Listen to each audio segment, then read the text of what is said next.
This conference will now be recorded. So the model design will comprise of two parts. First is preparing the data or in assessing what type of data is there. And the second thing that talks about over here is that how is it that the performance definitions are created. And for creating that performance definition, we need to understand what are the key target variables, right? So over here, the first and the most important part that we need to talk about is that what exactly are the target variables for the three set of models. So now we know that for a PD model, it is y equals to 1 if the borrower defaults in the next 12 months. So over here, one very important component would be to understand what exactly is the default definition, right? The second important thing that will come over here is to understand that what is the exposure at what is the target variable for exposure at default.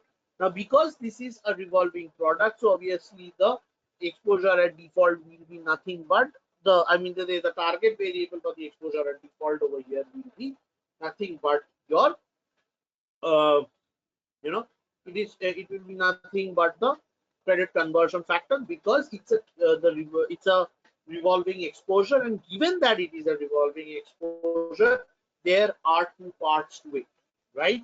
One of the part to it is number one. So one of the part to it is the on book balance on the on balance amount, and the other is the off balance sheet amount, right?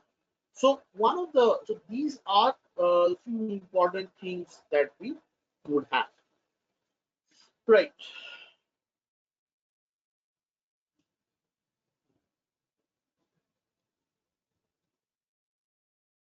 Okay.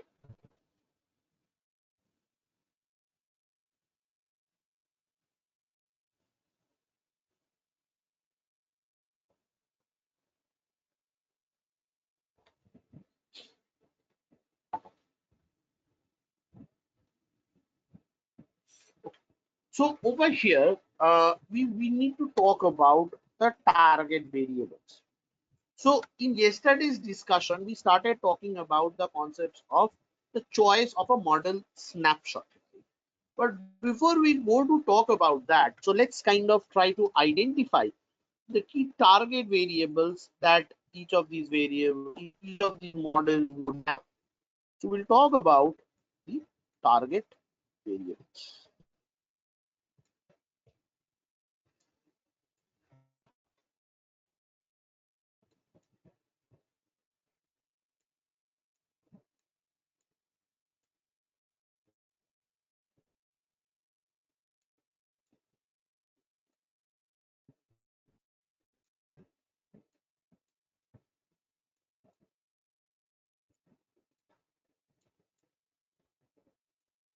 Target variable.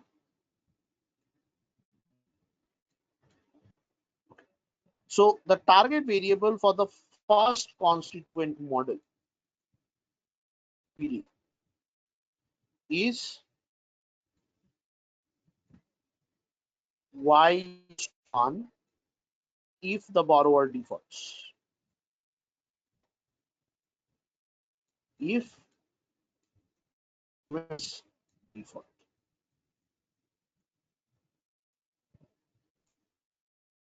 So if the account defaults over the performance, then y is equal to 1. So this is equal to 0 otherwise.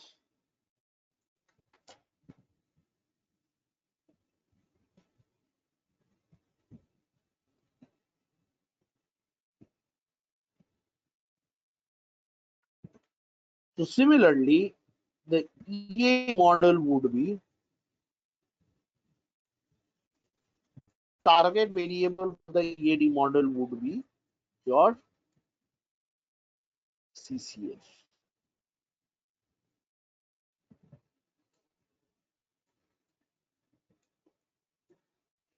Your CCF. And the third, the LGD model will be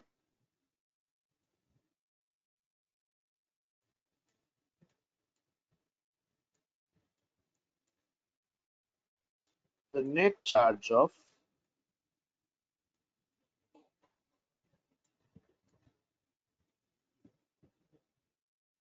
the LGD model will be the net charge off divided by the write-offs.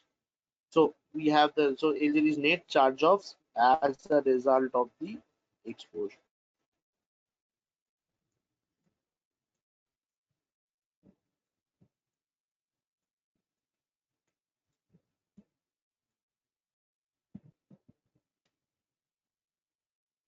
Right. So these are the three things that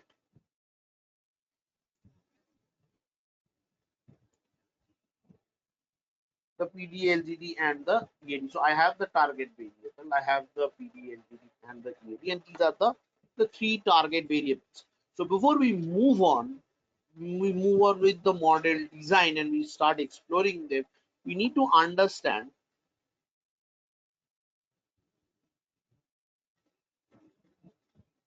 So we need to understand these target variables in greater details.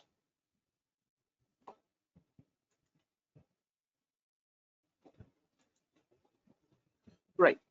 So we need to next understand the target variables in greater details.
Just hold on, let the screen refresh once.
over here, so yeah, as I was saying, so we need to understand what are the key target variables and how is it that we would define the target variables for each of these models, right? So obviously for the probability of default model, the target variable is y equals to 1 if the borrower defaults in the next 12 months, else it is 0. So obviously, so for PD, what becomes important is the default over the next 12 months. So if y defaults in the performance period, so y equals to 1 if default in the next 12 months.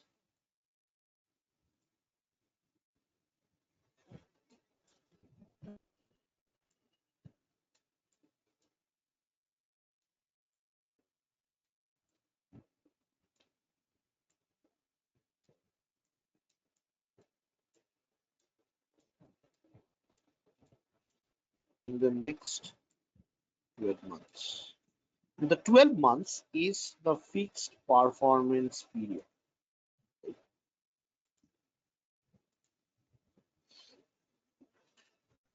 So the question that comes out over here is that how do I define the default over here?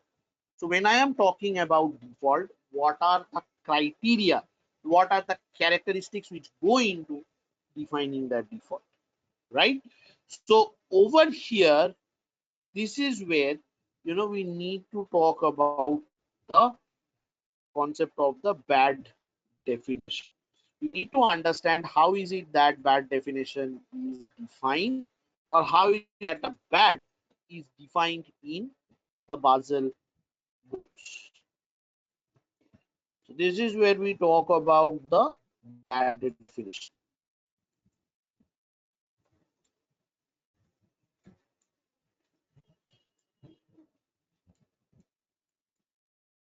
Talk about the bad definition.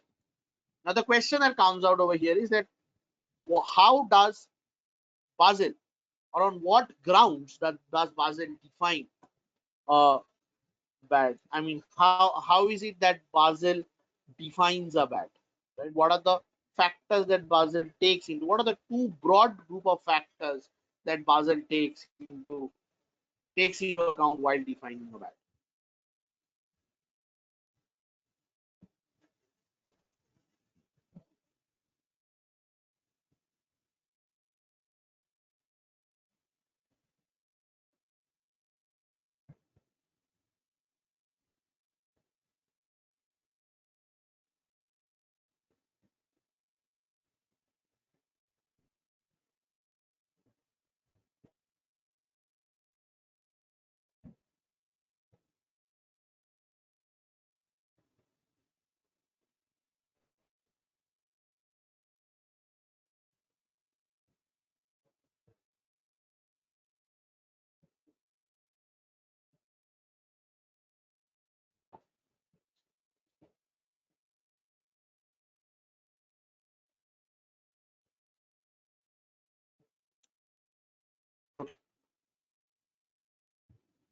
So, what are the two broad features of the bad definition?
Okay, fine.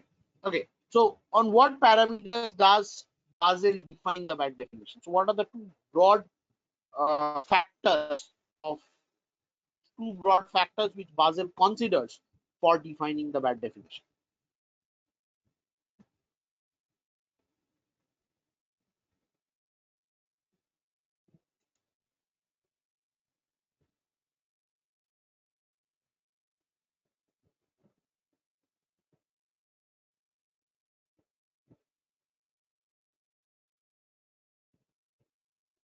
Yeah, so what are the two broad factors?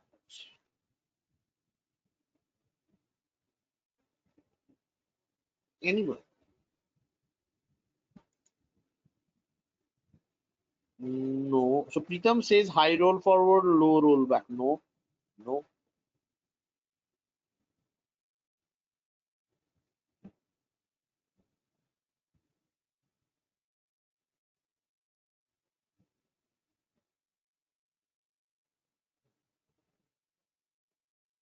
These process days past due delinquency. So that's one of the heads under the factors. So there are two broad factors which drives the which drives the bad definition. What are they? So there are two factors. One of them is unwillingness to pay.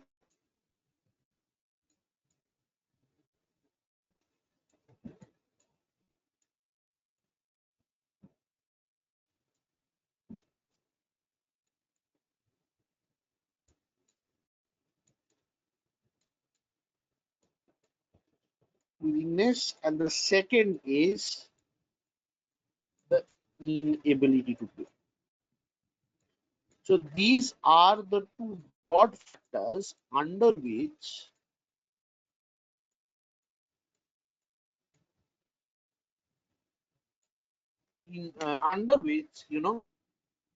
all the bad variables can be kind of identified, or I mean all those bad criterias are kind of identified. So let's say under unwillingness. So what are the key factors which come or which would be falling under unwillingness? So obviously one of the most important factors which would fall over here are the 90 days past due.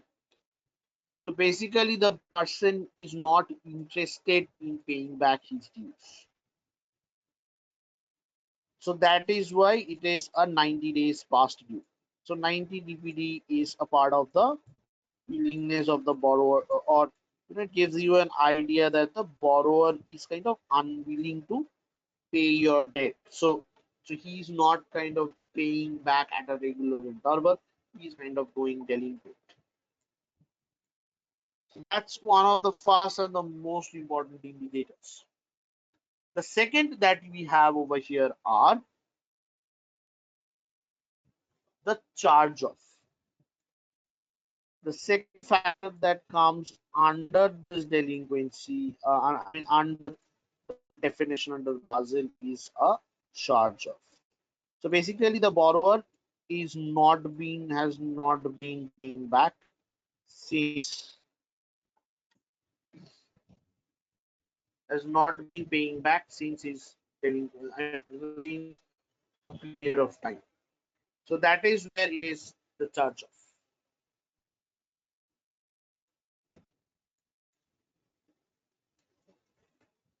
So these two together are what is the willingness to pay.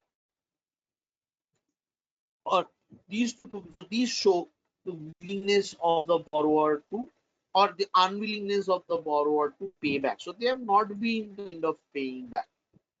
So that's one. Now the second thing is that they kind of apply for some repayment plans. They apply for some rewriting and so on. So there are these cases as now some of the factors which reflect the inability of the borrower to pay back. The borrower is not able to pay back the money. So one of those factors is the deceased. So if the borrower is a deceased borrower, then he is always is when he's unable to pay back his dues. So deceased borrower is a case of inability. Now let's say the business goes bankrupt or fraud, or a particular fraudulent activity has been done. So you have the bankruptcy,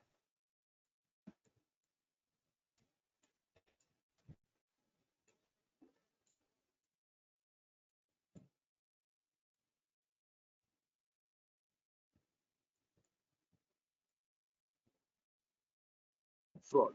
You have 90 days past due charge of so bankruptcy and frauds. So declaration of bankruptcy or IBS. So this is bankruptcy or fraudulent behavior. Right. So the next set of factors that we have is the repayment plans.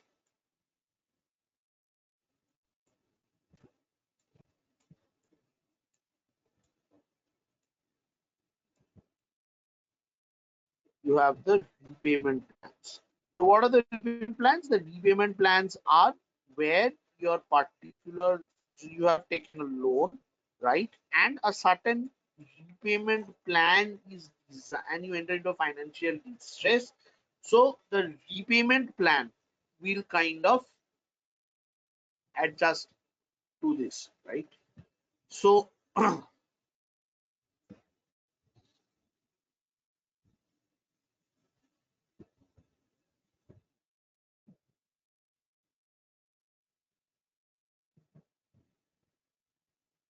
so they have kind of so there is a kind of a repayment plan. Now over here, now one of the important questions that we get over here is that that, that what exactly is the repayment plan? Now in the repayment plan, so there are two types. One is a short-term relief program and there's a low intensity repayment plans. Now each of these, now in this case, what happens is you have taken a personal loan and you are unable to pay back, right? So then what they are doing is they are kind of so the bank knows that let's take this case when you have a COVID situation. Now you have a moratorium, right? Now let's say that moratorium is not there. So what would happen is that person would be unable to pay back, and hence they enter into this particular problem. So they enter into this particular problem, and when they enter into this problem, the issue that they face over here is they see, so basically the issue that they face over here is the following. They say that okay, I'm unable to pay back the money to you right now. I have undergone a financial distress. So the bank changes the repayment plans the amongst the borrowers, right?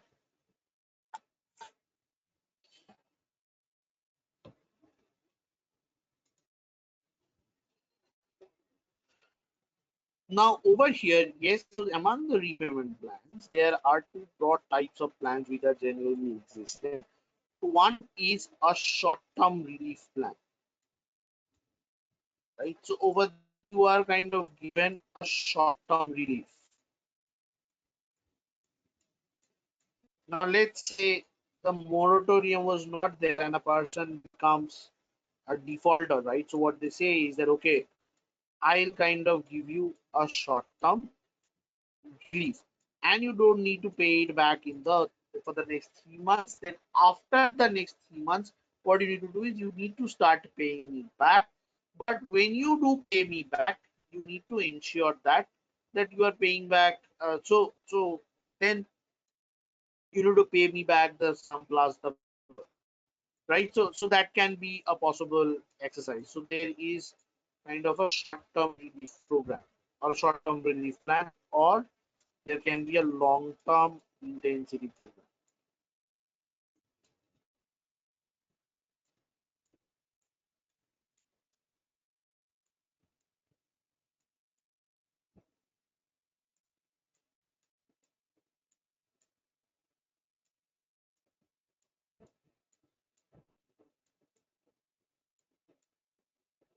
The long-term intensity.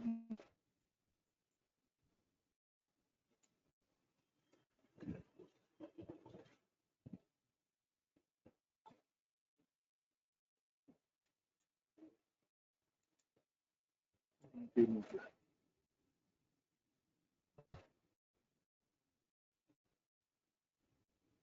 It's not the long function, low intensity.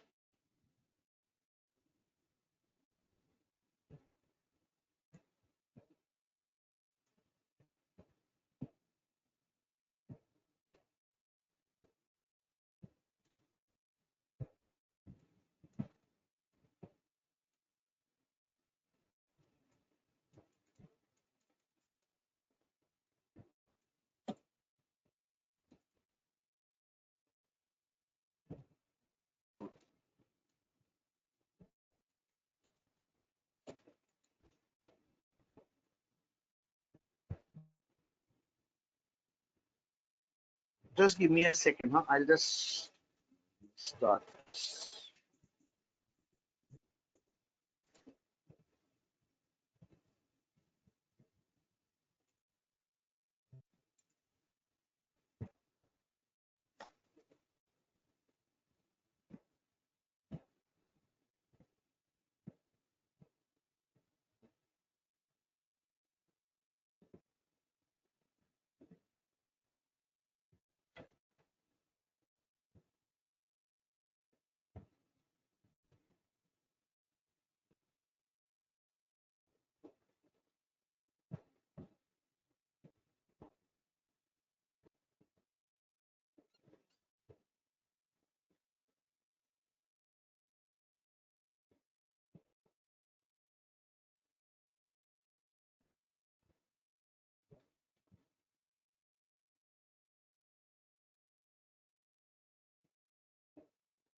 Just let me restart this.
Okay, just give me a couple of minutes time. Just give the screen to load. Then we'll get started.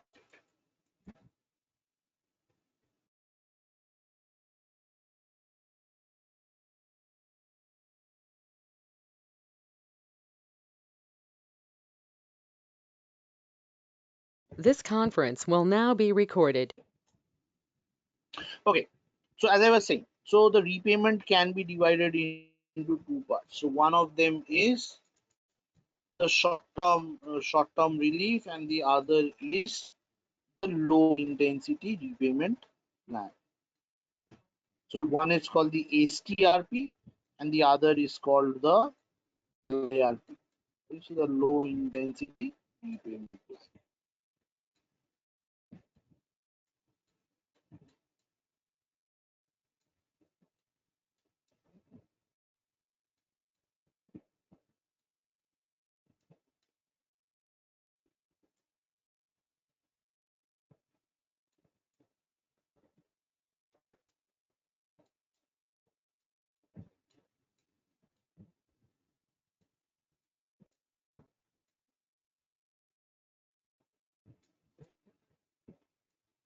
Low intensity repayment plan. So one on the one side I have the short-term relief program, and on the other hand I have the low intensity repayment plan. So these are the two types of repayment plans. Now, another important point over here is that, like repayment plan, there is also another head, is similar to a repayment plan, which is called restructuring or loan restructuring. Now, when I talk about loan restructuring, right? So on one hand, you have the loan repayment, right? And on the other hand, you have the loan restructure. So what are the basic differences between a repayment and loan restructure? Now, one of the biggest differences is that in a repayment program, you do not change the program. I mean, you do not change the product. The loan remains loan, only you change the payment schedules. In a restructure, you take up all the products that the borrower has together, you pass it through a restructuring exercise, you restructure the entire amount, and you restructure the entire repayment terms. So the product for which you are doing now has a separate account ID and it has a separate product ID. So it is no more that, let's say you have uh let's say a credit card, you have a personal loan, you have auto loan, and you're unable to pay all the three. So the entire thing is clubbed together, right? So that entire thing is clubbed together and the payment is made, right?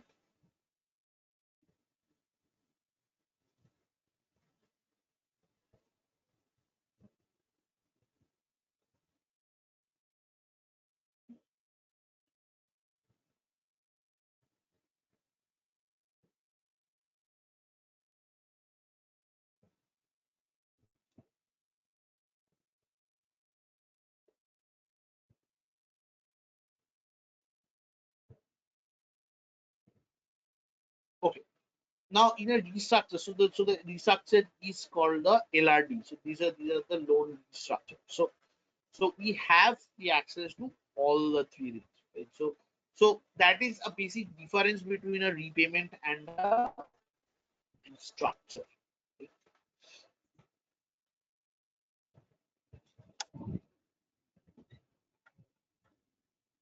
Okay. Now the next question that generally comes out to us is that, so after restructure, so what are the other things? So another head which may go in over here is the voluntary surrender.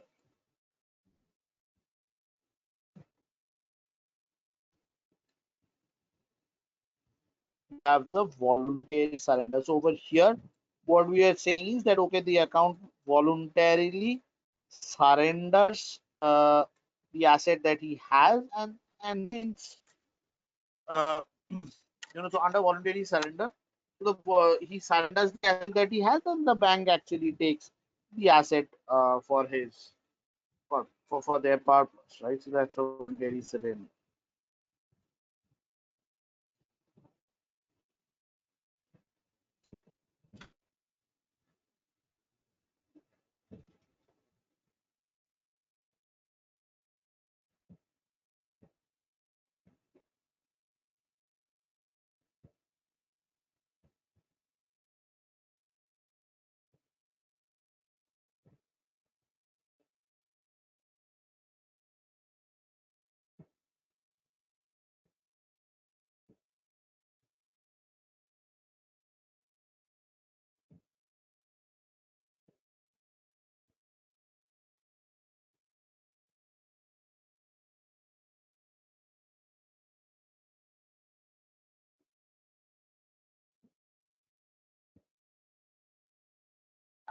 Right. So we have voluntary surrender. However, voluntary surrender is a head which you can use only for your assets which have some kind of mortgage like an auto loan or so on.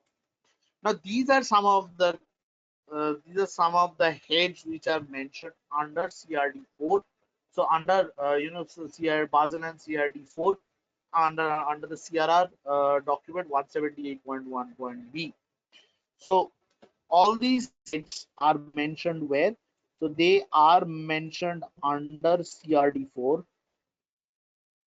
right? The credit requirement directive 4, which is for the European banks, and also they are kind of classified under Basel.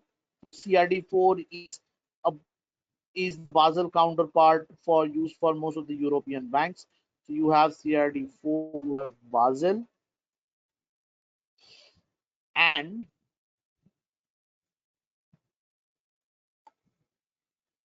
another important thing that you have over here is and the section where it has is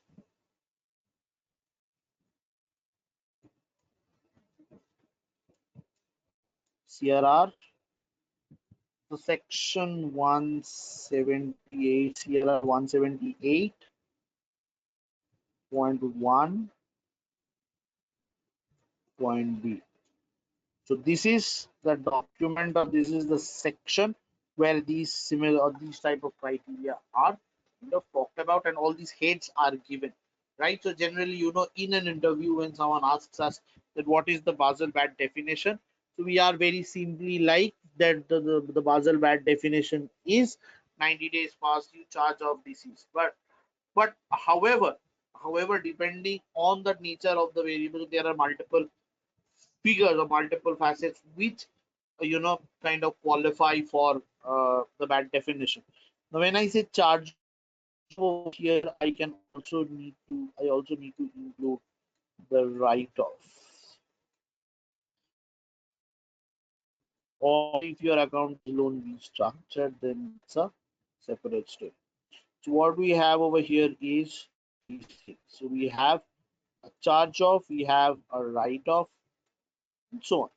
Right? So we have disease, bankruptcy, payment, restructure, voluntary surrender, and so on. Now,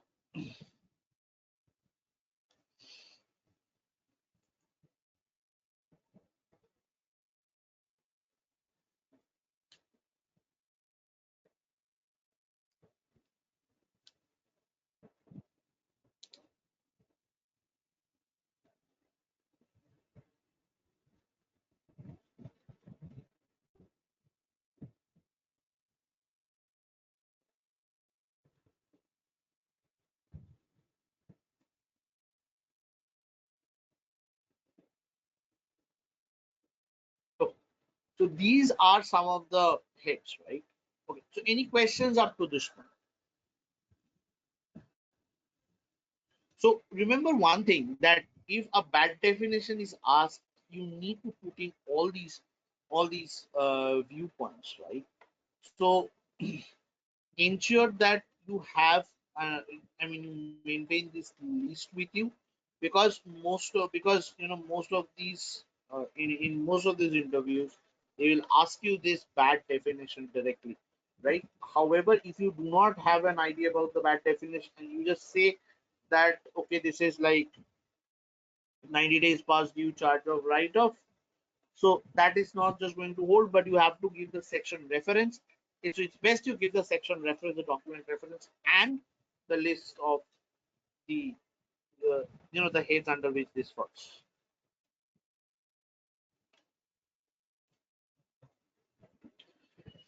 Okay,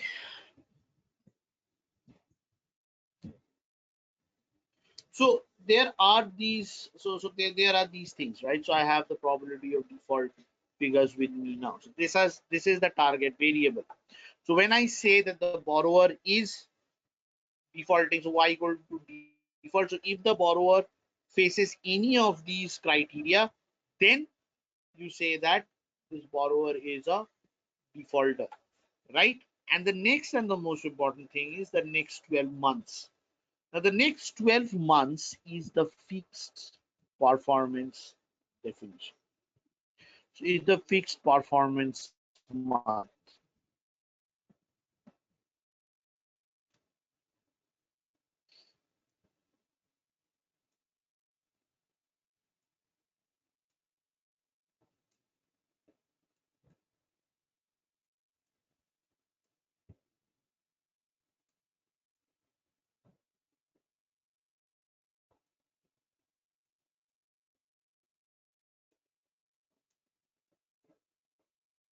This is the performance months, the next 12 months. And for Basel models, this is fixed.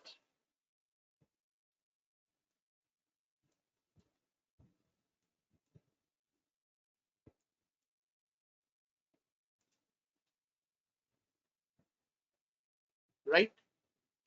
Now the question is that can you tell me as to why is the performance period fixed in a Basel PD model, but that may vary in a behavior scorecard or in an acquisition model? The PD is not always of the same pedigree, so it may vary from months to months. So why do you think this is the case?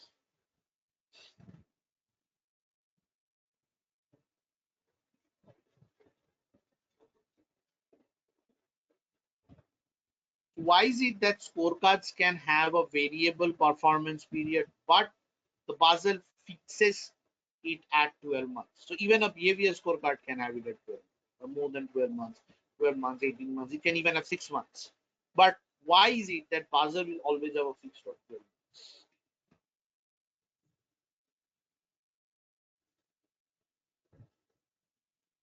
Why do you think so?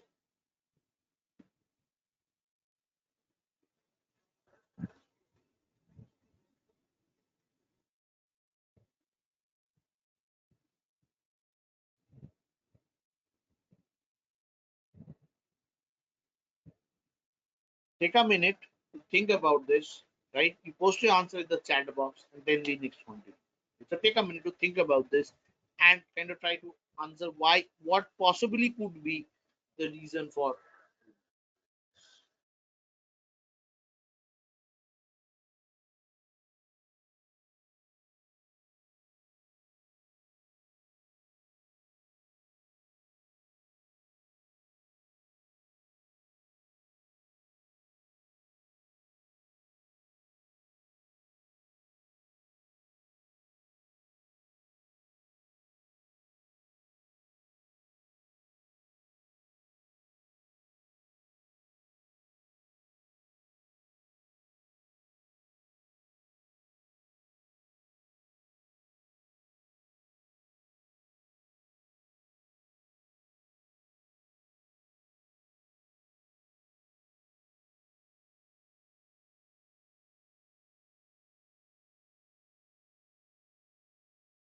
Okay, yes. So Preetham says that to estimate the capital required for a year. Okay.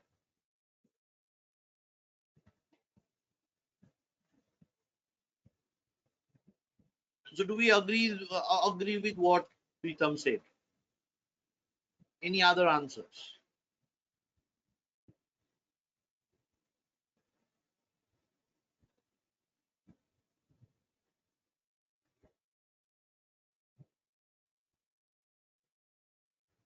So for a scorecard, what we are trying to do is we are trying to assess the most recent loss behavior, right? The most recent loss behavior and the most recent data.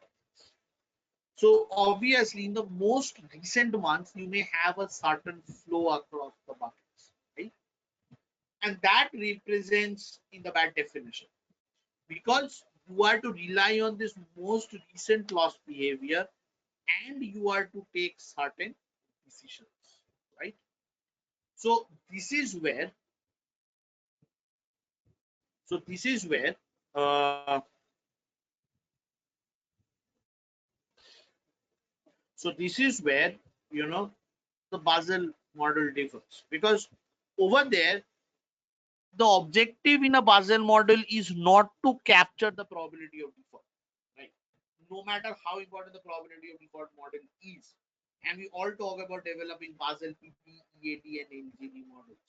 So when I talk about developing a Basel EAD model, and EAD model is important to that extent where it helps you create the probability of default, right? So where it helps you create that. However, if it is so when I talk about creating that probability of default, but the target of the Basel model is not the probability of default. The target for the Basel models are the unexpected loss, right? So what the business wants to know is that the target, so the target for the unexpected loss, so the target is the unexpected loss. And I want to capture the capital for the unexpected loss over the next 1 year. So standing today, when I start my year in April, I want to make this capital reservation over a period of months. Right? So the question that comes out over here is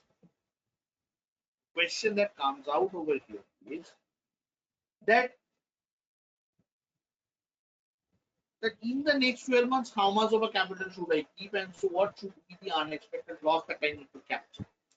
So that is the reason why the PD is fixed at a 12 months of performance. I need to know first of all what is the expected loss in the next 12 months.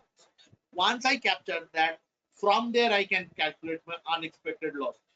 And hence, to calculate the expected loss, PD is required. And given that, what you do is you capture the unexpected loss. Therefore, the PD is fixed. The performance of the PD model is the performance window for the PD model is fixed. Now, if the PD model is now if this is what it is fixed, then the next important question that comes out over here is that so then why is it not fixed for the business models? It is not because the business model replicate the most recent loss behavior. Now, if the portfolio is going through volatile times, the flow rates will take much shorter time to stabilize. I mean, sorry, if the portfolio is a new portfolio, the loss rates will take longer time to stabilize. If it's a more seasoned portfolio, the loss rates will take smaller period of time or a smaller window to stabilize. We should always have. So given this exercise, one what so what one should always do is one should always have this idea for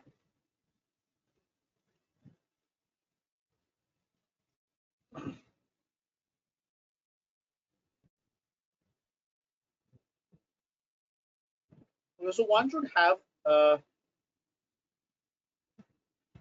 so one should have this idea of the concept of flow rates when you are working with this portfolio. So because the flow rates differ across the buckets, and hence what happens is so what would ideally happen over there is that your bad definitions can change depending on the time taken by your models to stabilize, right? So this is the reason. So for a capital model, you need to estimate the capital over the year. To estimate the capital, you need the expected loss, and hence you need to calculate the expected loss for a year. To calculate the expected loss for a year, you need to know the probability of an account to default over the year, and hence what you have is your accounts, and hence what you have is your you have your performance, right? So this is what the target variable or the performance for the model is. Now comes the target model for. Okay, so the question now that comes out over here is that what should be the records that must be incorporated in the PD modeling base, right? So what type of record should be incorporated? So obviously you will have an observation snapshot.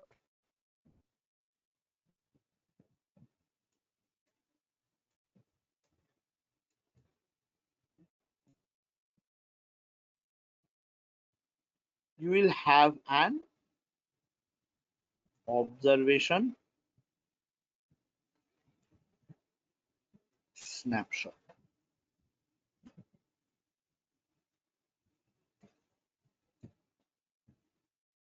Have an observation snapshot.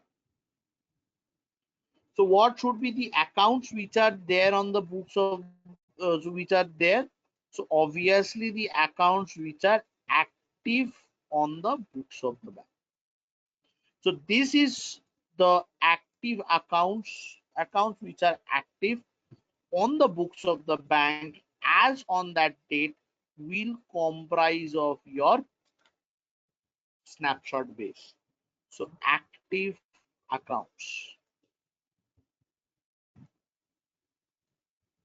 So all kind of accounts which are closed on the snapshot, which have faulted on the snapshot, are the ones which has to be removed, because for these active accounts they are still on the books of the bank, they are still performing. So there will be some of them will be a 0, some of them will be a 1.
Okay. Now what comes over here is that with this performance period, or with this observation, right,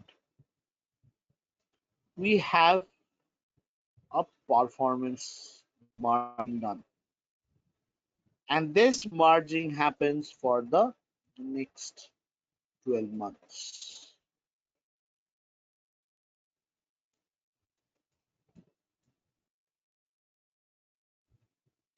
right? So this happens for the next 12 months.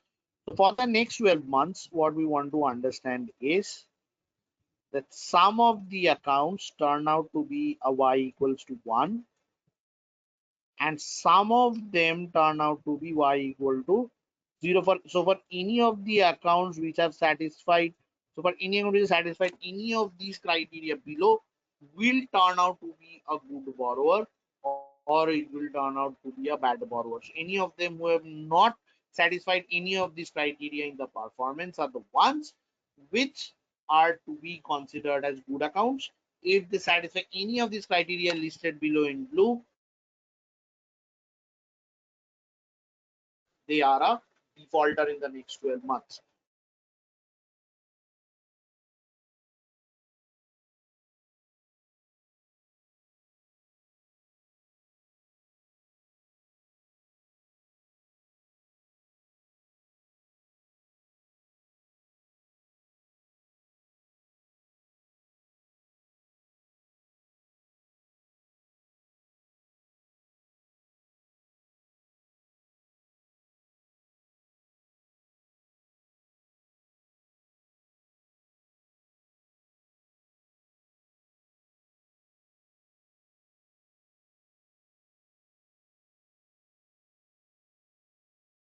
Okay, so the y equals to 1 and the y equals to 0s are there. So what you have over here is performance defaults. Performance. Now, as you talk about performance defaults, there is also another important criteria that we need to look. So what is that criteria? So that criteria is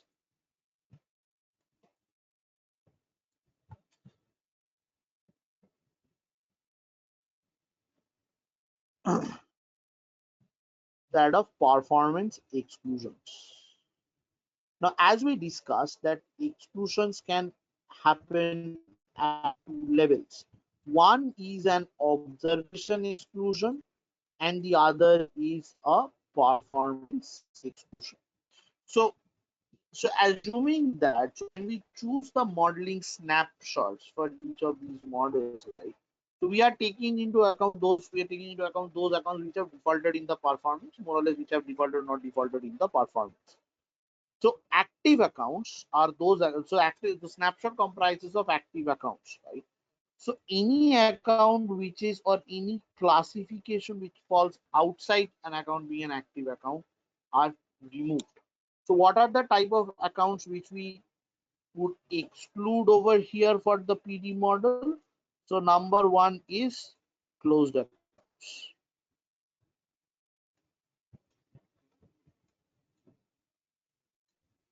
So accounts which have been closed. The second is the accounts which are written as on the snapshot, or any of the default conditions are seen.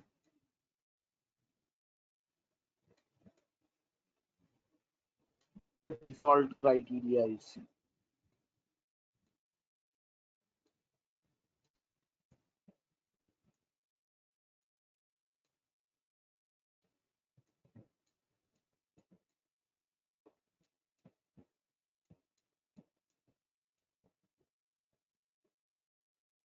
Any of the default criteria, right, is met. So those will be excluded. Now, apart over and above this, you will always have an inactive exclusion, because this is a credit card. So if an account is simply inactive in the snapshot month, they are often removed. But a more reliable exclusion would be a performance exclusion for inactive, because it is very possible that at your snapshot you have an account which is inactive, but that can become active in the performance. So when you are working with credit cards, inactive exclusion is a more appropriate exclusion in the performance, right? So any of these exclusions, like close, write off, etc., can happen in the performance as well. However, if an account closes down in the performance, then that account is obviously flagged as a good account, because that account has closed off in the performance, and in the next 12 months it has not defaulted. Therefore, it is a good account in that performance. But the moment it shifts to that snapshot, that account will, when that when the time and the date when the account has closed off, when that particular month becomes the snapshot month, then it again switches over. So the account becomes an excluded account. So these are some of the criteria that we need to keep in mind when we are doing this. And similarly, we have the performance defaults. The performance defaults satisfy any one of these criteria, and apart from that, there would be certain exclusions which would happen in the performance. So obviously, one of the exclusions will be bankruptcy fraud. So operational bankruptcy and frauds. So that is something which is important. So operational bankruptcy and operational frauds.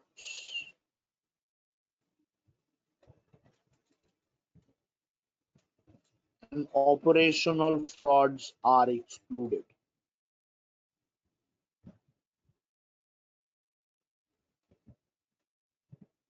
Right. So the operational frauds and operational bankruptcy are excluded.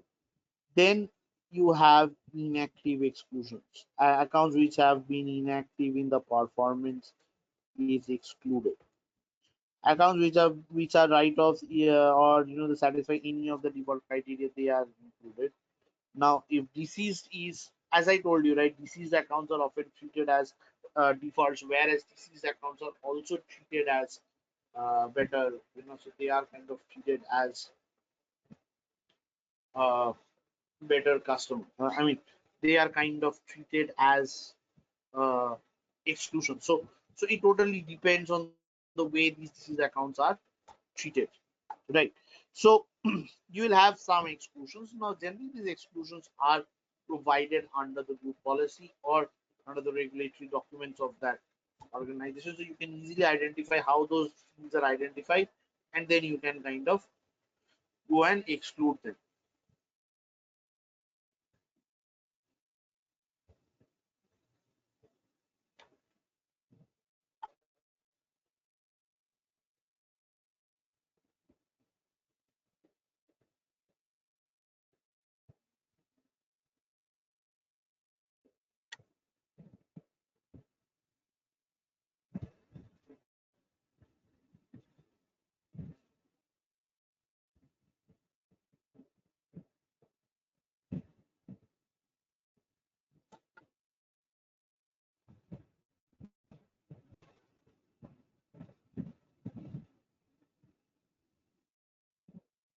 Right. Okay. So any questions up to this point?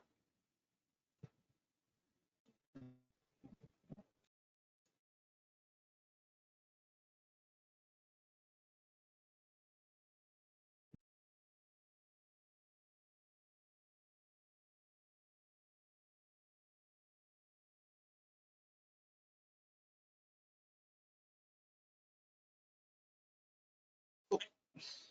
Now, from this PD model base, you will get the EAD model base, right?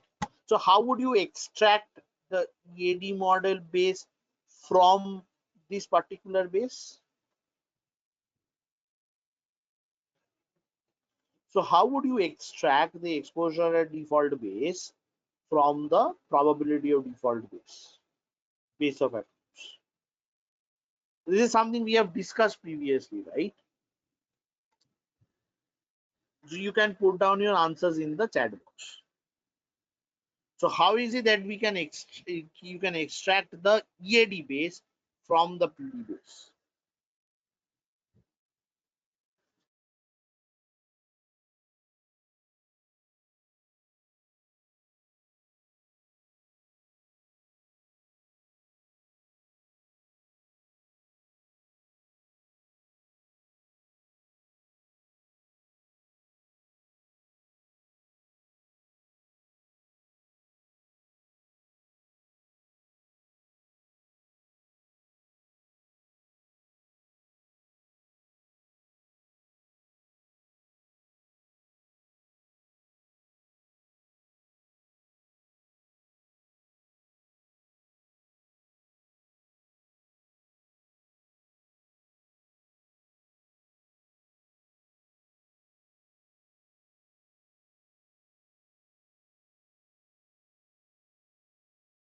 Prabhu says that it is the only defaulted accounts from the total accounts in the snapshot. But that accounts, so the defaulted accounts from the snapshot will be your LGD base, not your EAD base.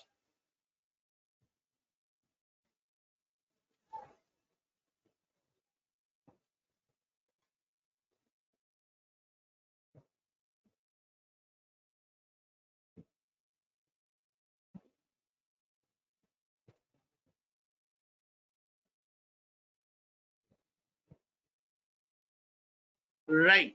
So accounts which are active in the snapshot but has defaulted in the performance, that becomes your EAD base. So out of these active accounts, the total number of accounts which has been on the books of the bank, there are two possibilities. These are basic areas. You need to answer these questions because we have already done this multiple number of times.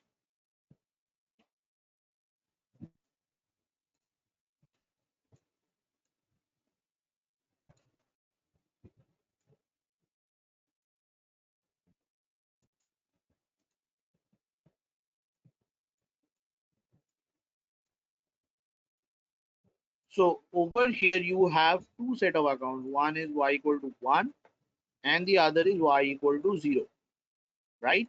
So both of these two combine the so active accounts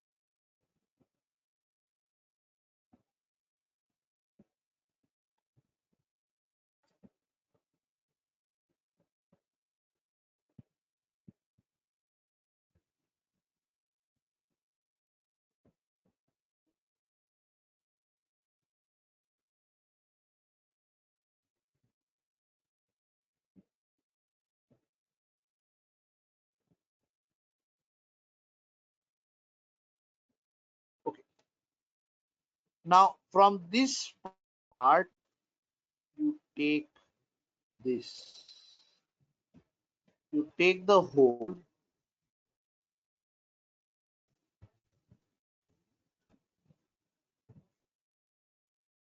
is your base, which can be called or which may be called or may not be.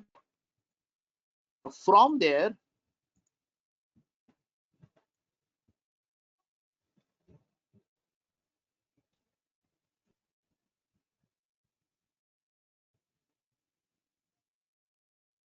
this base will be your base.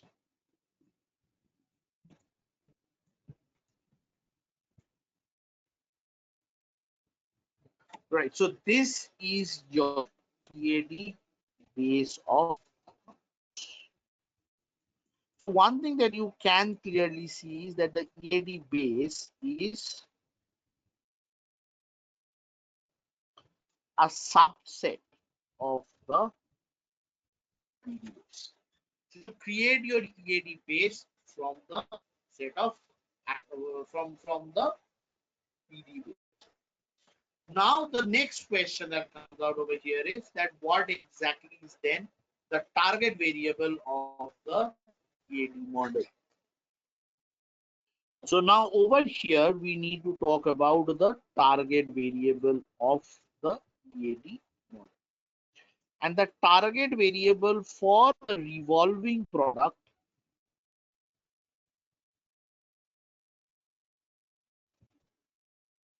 and target variable for the revolving product is,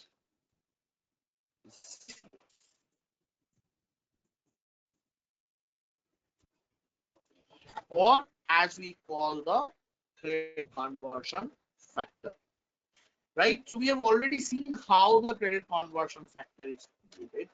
So what the credit conversion factor is? So this credit conversion factor belongs to figure from 0 to 1, and our objective over here is to use the model the CC. So right, so one thing that you can see that when I'm trying to, so the basic difference between the target variables of the two model and the EAD model is that EAD model is a fractional target variable where we use the discrete target variable, right?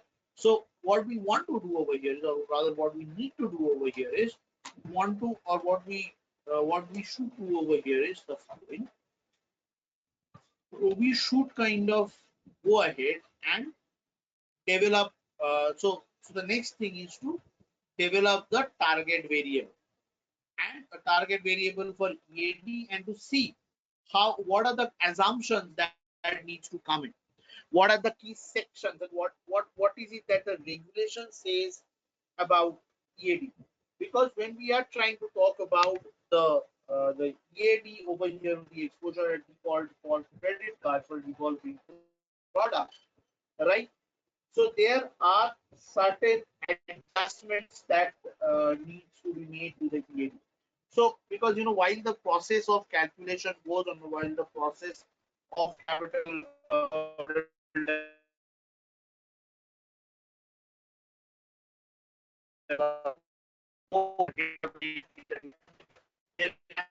if the account has gone through a line increase, what adjustments do you need to make? How do you do those calculations? That is really important, right? Because you will be developing the data, so you will be preparing the data accordingly. So there are certain Basel PRA guidelines, so Basel or the Prudential Regulatory Authority guidelines, which talks about the those requirements, right? Now, similarly, there are also guidelines talking about the headroom cutoff, right? So, how do I put that headroom cutoff? Because it's a revolving product, right? So, what we need to talk about over here is that number one, you have a headroom, right? So you have a credit card product where you have a headroom. So what is that headroom? The headroom is nothing but the total amount or the limit that you had, and from there how much you have utilized, right? The balance, the remaining that unused balance, right? To which you multiply the 60. Now, if the headroom goes below a certain value, then that becomes then the denominator starts becoming undefined or it becomes very volatile.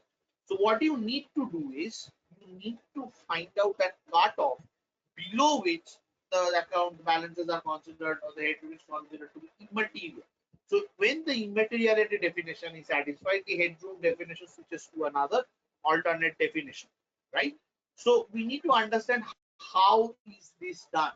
So what are the guidelines that drives this calculation? How to do this calculation? Now, once this is done, right? So once the two headroom definitions are created. Now, once that is created, then from there, how would you, so which is the headroom definition would you use? How would the data be prepared over here? Because one thing I can clearly see is that I extract the data from the PD data, but along with them you have these headroom figures and all these figures. So you need to have a regular, you need to have an understanding of the regulatory guidelines which drives this, right? So, so in the next set of discussions, we next need to talk about this EAD portion. That how would you, so in today's discussion, we looked into how is it that the bad definition is created. Then we looked into the observation and the performance, so the performance definition. What are the performance exclusions? What are the observations exclusions for a PD model? And from there, we saw that the EAD base is a subset of the PD base, right? So the next question that comes out is that how is it that the data will be designed for the, or how would the target variable be reached for this particular value? Because whenever you are trying to calculate the CCF, the headroom lies at the denominator. It is very important that the headroom is calculated. So if I'm trying to find out a cutoff, right, I'm trying to say that okay, after this value, the headroom becomes risky. So what I need to, so what are the things that I need to do? What are the checks that I need to imply? Yeah, I need to use in order to do this volatility analysis, right? So to do this analysis, that okay, after this value, this value of headroom, suddenly it switches, or the riskiness switches in terms of its volatility. So how do we do that? What are the regulatory conditions that we need to keep in mind while we are doing that? Is something that we do in tomorrow's discussion, and we see how that LGD data gets prepared, right? So the next part of the discussion will be focused on the regulatory paragraphs, the regulatory references, the target variable creation, and the framework for the EAD model for a QRRE segment for of a QRRE product for the Basel model, right? So when you are speaking in your interviews, you will exactly use the same flow of the discussion that I am doing over here, right? So for your interviews, whenever they are whatever you are doing, you will be referring to these set of videos for your discussion on. So, so whenever if you want to choose Basel as a typical model that you want to talk about, you will talk about the QRRE model over here that we are discussing right now with the respective paragraphs in place, right? So kind of document it at your own end, how you want to talk about it, how you want to describe it, right? But this will be the flow that we are doing for QRR, the exact flow that I am using, right? So in tomorrow's discussion, we'll talk about the EAD and the LGD model design. Thanks a lot.